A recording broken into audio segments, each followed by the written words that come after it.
All right, so I actually want to speak on this. I'm not stressing over bills. I'm not stressing over taxes. I'm not stressing, and I'm staying alive because of it. And this literally just came to me in regards to like had this conversation to talk about this in regards to honoring men's mental health, and especially with me being a black man, that I really wanted to have this conversation. So let's just start here, right? Um, there's a high percentage of men who don't make it to the next year, who unalive themselves, and so many other things that transpire to get to that moment. Then they don't make it to next year, or they may not have made it to this year. So um, I want to honor them in saying that to the brothers who are still here, you matter. I've get it. I've experienced it. I've had those really, really deep lows, and it took me putting my pride to the side, me talking to my brotherhood, just finding safe spaces. Shout out to Coffee Hip Hop and Mental Health. One of my big brothers, Christopher Lamarck, he owns Coffee Hip Hop and Mental Health, or Normalizing Therapy, right? Normalizing Therapy coffee shop out here in North Chicago. But that was like the super and first safe space when it came to talking about all the things I was going through. And there was a man who reflected me, right? So I felt that, excuse me, that he understood, right? So I want to acknowledge this, right? So I did some quick research, and I did this from two perspectives, right? First and foremost, and I learned this as I was going through group therapy and I had men's therapy, right? So there is a overall understanding that all men relate to when it comes to the mountain climb of being a man, right? Latinos or Afro Latinos know it as machismo. But there's this mountain climb to being a man, right? So I asked ChatGPT, like, what are the 5 top reasons many men suffer from mental health issues that can lead to, um, the high suicide rates and so forth, right? So and this is just for men, right? So I asked 2 pertinent questions. One is societal pressures to be a man, right? Like I said, it's number one in its order, machismo, right? Number 2 is lack of emotional support or safe spaces, right? So that's why I said I was lucky enough at a pinnacle time to find a safe space like Coffee About Mental Health. Number 3, and we're gonna get into this, which is why I said, bro, I'm not stressing about bills, I'm not stressing about taxes. And I'm gonna let you know what I mean when I say that and why I'm not. Or at least this year, right? The third one for all men was financial or work related stress, right? So cultural norms often position men as providers, which aid pressures to succeed financially, right? Job insecurity, debt, overworking can lead to anxiety, depression, and burnout. Many men feel that their worthiness is tied to their productivity. So and just give you a synopsis, right? So in order for an AI to pull this, it isn't taught this in the same manner as if it's being regurgitated through a voice and AI is listening. This is being published, redocumented, maybe as far as videos have come out about mental health and the things that are going on, especially from the male's perspective, in order for it to pull this synopsis or summary together. You feel me? So uh, that's just you.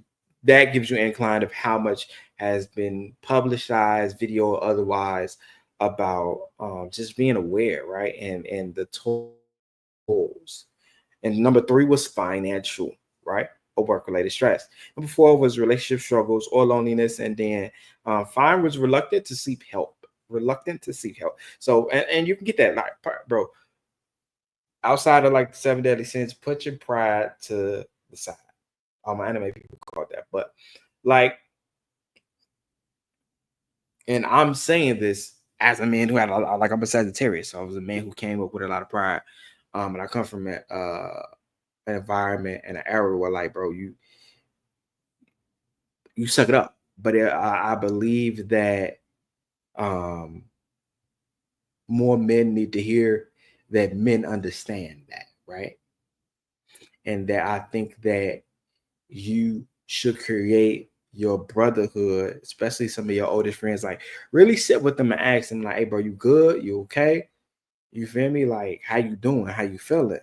And I think that that is very, very important to creating a better stability for men, especially our men. And that's how you know it's hot outside. Firecrackers, of course. But let's get to it. So now, crazily enough, let's let's do this. So I'm gonna tell you why I'm not stressing that I'm in a better, stable, especially peaceful place. Is because I'm not stressing over bills, and I definitely wasn't stressing over taxes this year. So what do I mean when I say I'm no stressing over taxes? So for the last like few years, and my taxes weren't hidden. I don't know if Uncle Sam wasn't taking his portion or whatever the case is, but man, I'm like, bro, they calling. And I am not saying that my taxpayer didn't know what they were doing because I had black tax preparers for these past few years. So I'm just like, man, yo, they hit me. I think 2022, 2023, you owe this amount. I was like, I owe what? I owe again? 2024. Hey, bro, you owe what? I owe again. And then depending upon like if you don't have, so this is for my kings and even queens, right? So this is a sort of be prepared so you ain't gotta be worried, right? So you don't put yourself in a hole for men and women. Uh, King, you feel me? Like really, really have yourself some form of safety net or start building that. Same for you, Queen. Like just do that, and that way when these things come about, you are prepared. So just like that's why they say when you start a business, 33% of that is not yours. So if you're making 100K, right, from 2025 to 2026, $33,000 is taxed, right? You didn't make 100K because 30,000, 35,000 of that is has to go towards taxes. They need that for every cut of your productivity, right? You cannot count the whole sum because they are going to know, right? We ain't trying to relive a Wesley Snipes era at all. Black people, you know. So when it comes to that, and just like how I had to handle it, I had to borrow from Peter to pay Paul. That was one of my mom's favorite sayings, right? I'm gonna borrow from Peter to pay Paul, and so forth and so on. But I would credit card it, right? So one year I had to credit card it because I didn't have it liquid, right? I didn't have it liquid or on cash on hand to pay outright. So I had to credit card it just to make sure that it's flat because you just really don't want the IRS like trying to figure out ways to get their money from garnishing checks and so forth and so on. Like you don't want those type of worries, and you want to put it in a place where at least you have some control over the debt that you're doing. You feel me? But when it came down to it, I was like, bro, I gotta figure out how to get out of this hole, right? And one of the benefits of me starting my business, King and Queen, was when I became profitable, I started to learn about tax write-offs. So shout out to Melanin Money, shout out to my other CPA, all black men, shout out to Andre Haynes. Give me 1 second because I really want to shout him out. Darian, but that was ironic. Darian Wicks, he was another CPA who who when and I'm talking about like this is how you know this is how brotherhood works. Like I was like, hey bro, I'm trying to figure out how to save write-offs.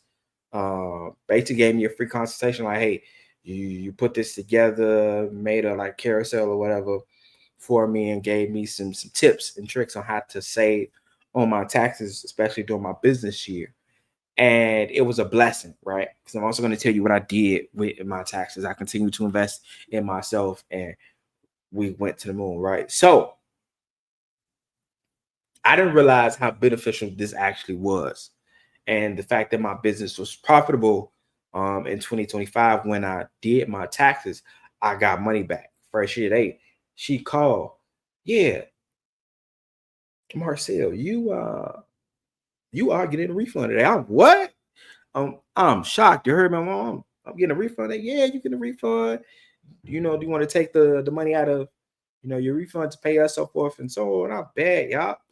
Well, gave them the money, got my tax return back, and it was a blessing. And I was no longer stressing about taxes, because prior to that, I kept having to borrow from Peter to pay Paul. Like, it was a recurring cycle. And when we talk about like mental health, they say financials and work related stress are one of the top three reasons that men start to suffer from mental health issues and just those type of incidences. So when I got that blessed news, I said, "Oh man, we only up from here." But what I also like to talk to my people about, especially culturally, is what you start to do with your tax money when you start to get your tax return. Now it's the summertime. You should have invested, because I've been telling you this. If you actually follow me on my other Instagram, Spot this Marcel Griffin Speaks, so forth and so on. You can follow me there uh, to get more wealth tips. But here, you feel me? Just as a royal king and queen, like just trying to get your kingdom in order, right? So get your kingdom in order.